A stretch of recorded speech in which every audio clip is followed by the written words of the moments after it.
Welcome to Ready Set RC, and today we will be doing the final thoughts review video of the team associated Rival MT8. And for those of you guys who are new to the channel, welcome. This is the video where we kind of do the afterthoughts to all the videos that we've done up until this point, our thoughts on the truck, and then give our opinion of what we feel about the Rival MT8.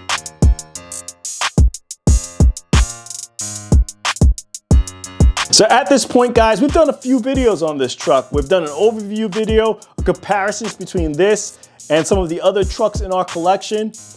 We've done a video with this hitting the ramps for the first time. We've ripped this truck around on 6S, and we've also hit the ramps. So if you guys get some time, go back, watch those videos. But let's get into the final thoughts video of the Rival MT8. So in typical fashion, we're gonna go over the electronics, which will cover the controller, the receiver, ESC, motor, and servo. Next, we'll touch on the driveline. We'll talk about the front drive shaft, the center drive shaft, differentials, rear drive shaft, rear differential.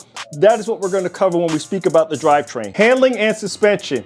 That's when we'll talk about the shocks, how this truck comes out tuned out of the box, how it performs in the turns, and how it performs in the jumps. Durability, and this is where we'll speak about how durable was the truck for us. Did we have any breaks? What were our concerns? Workability, we'll talk about how easy is this truck to work on and what we did on this truck during the period of owning it. Support, we'll talk about how easy is it to get parts.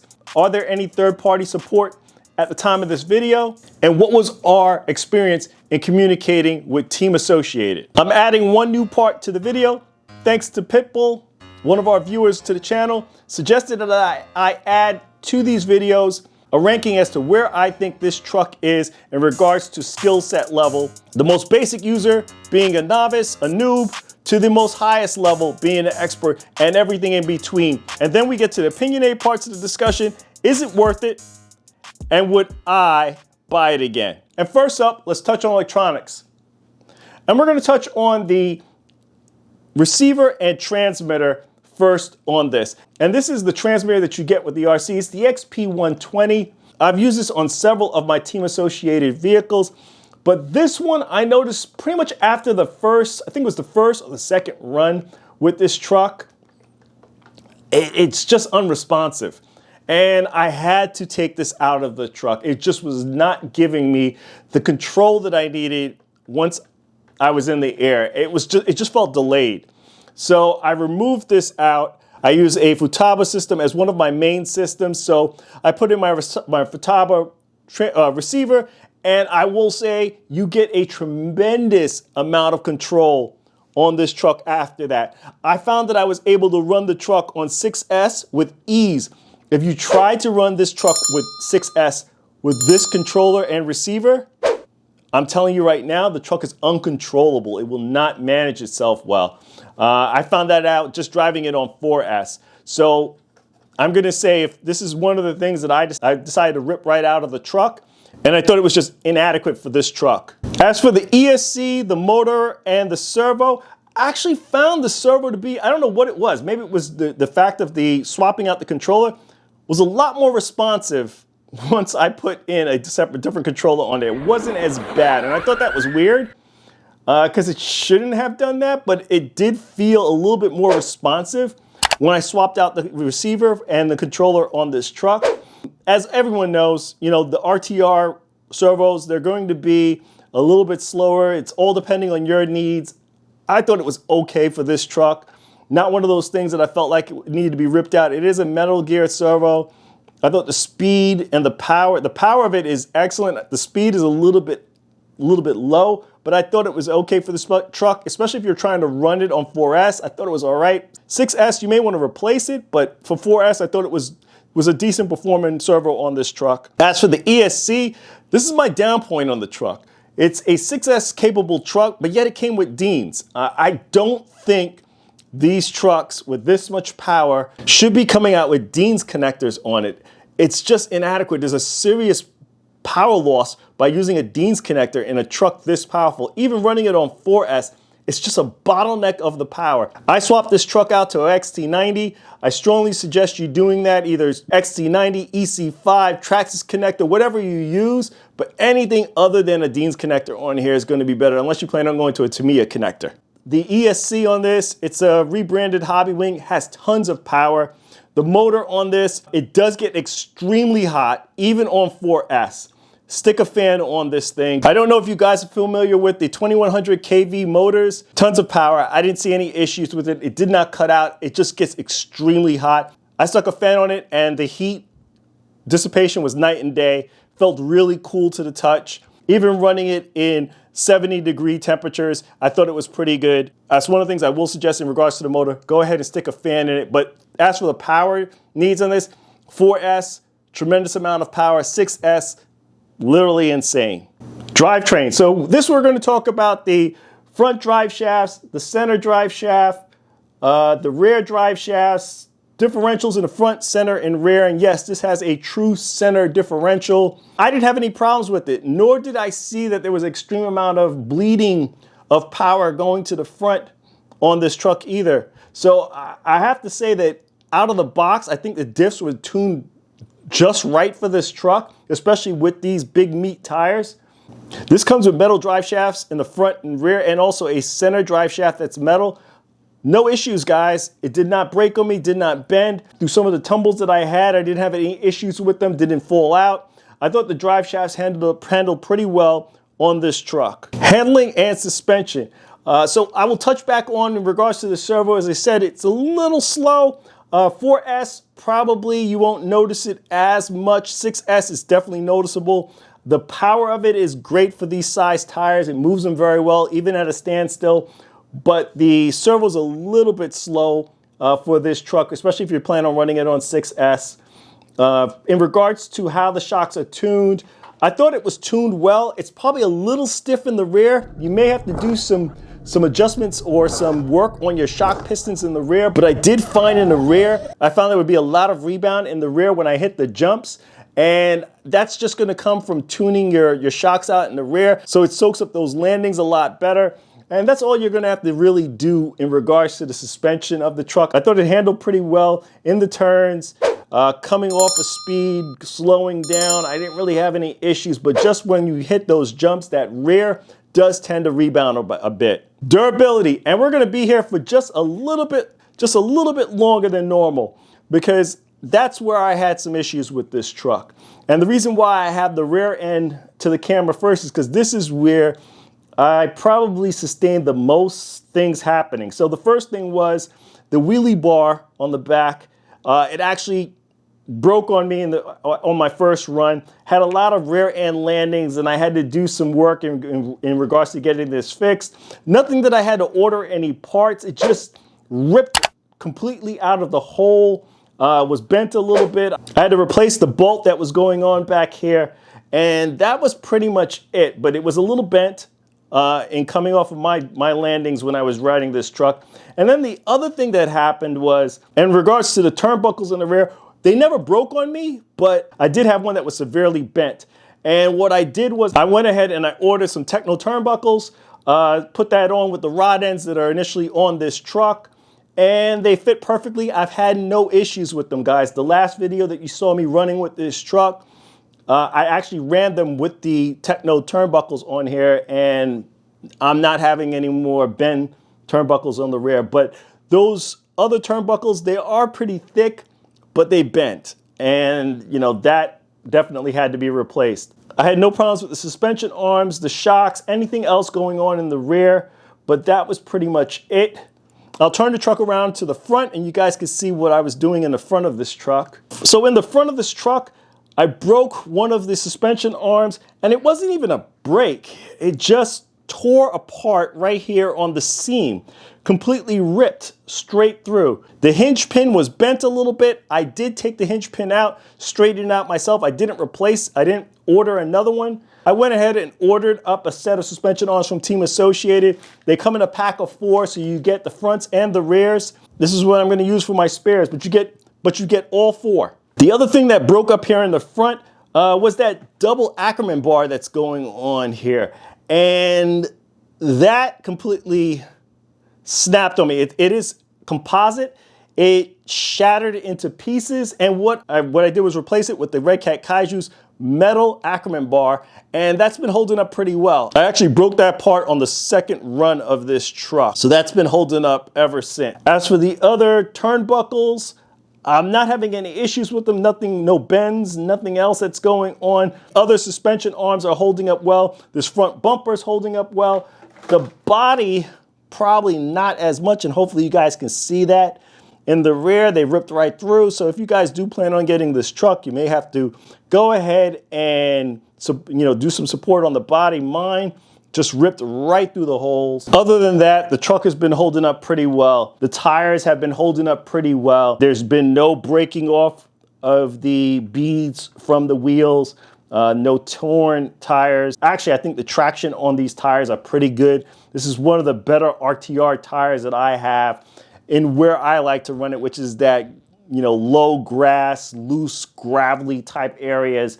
And I thought these held up pretty well for me. One of the items that I do not like about this truck is these little caps that screw into the hub. One of mine just popped off one of the wheels as the wheel flew off the truck, planning on not putting any of them on. I guess they're trying to keep the look similar to what they had on the rival MT10, but I think it's not really needed, and I won't be running them. Workability. So I've done some minor work on this truck, nothing really crazy. As I said, I've replaced that Ackerman bar. I've replaced the suspension arm up here in the front. I've replaced these turnbuckles up in here in the rear, installed this fan. So nothing major, but for the most part, this truck is very easy to work on. It's easily laid out. As you guys can see, I went to XT90s for the connector, and yeah, it's fairly simple. There's not an overload of things that you need to remove to get to it. Now, even the diffs, it's just an older design truck, but as for the layout of the truck, it's your typical older design where you have the diffs, the rear, the center, and the front. Just remove a few things in the front. You get access to your front diff, center diff. You pop that out. It's right here. And then your rear diff, you remove some screws and the wheelie bar in the rear, and you get to your rear diff. I personally don't see an issue in working on this. Now, if this is your first truck, it may frustrate you a little bit because you do have these braces going on here to access your center differential and to remove from your front and rear shock towers. But, if this is not your first truck, this is not going to be a hard truck to work on. Everything is kind of open and out there for you to touch on. And I thought it was very simplistic to work on this truck. Now, it's not a modular truck, but it is fairly easy to work on. Support. At the time that I was ordering parts for this truck, parts were readily available. I think the only thing that wasn't readily available was that Ackerman bar, and I ended up kind of going to Red Cat for that. And that's the other beauty of this truck, is a lot of the front and rear clips. It's pretty much like a Kaiju. So you can leverage the Kaiju for certain parts. And I think you're not going to be too bad off with this truck. Now, maybe at the time of this video, parts are a little bit more available. But when I was ordering parts for this truck, that was the one thing that was limited. As for the support arms, I ordered them directly from Team Associated. There wasn't too much of a wait for those things. And as for the turnbuckles in the rear, as I said, I went with Techno, so I didn't really even search for what the availability is for the turnbuckles. Another place I noticed that you can get parts from for this truck is Tower Hobbies.